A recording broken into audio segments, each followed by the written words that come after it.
がとう。元気でみんな過ごしてください。ドッキリスター、ドッキリスター、ドッキリ。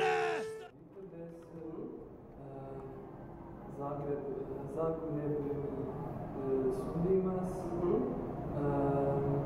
どうぞよろしくお願いします。よかったです。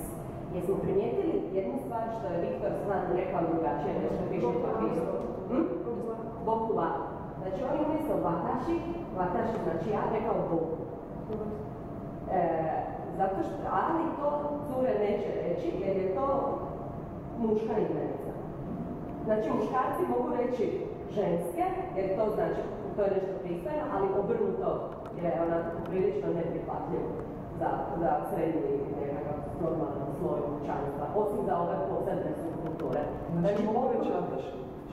Ne, pa normalno, pa ti recimo u ovakvoj situaciji bi trebao reći vataši, jer Bog je dosta ataši je za cure, to je baš onako nekako onaj ataši, to bi bilo malo isto ekstremno zapravo.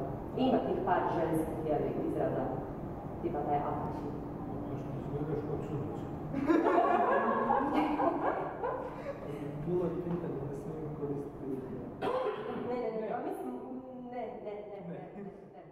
ありがとう。元気でみんな過ごしてください。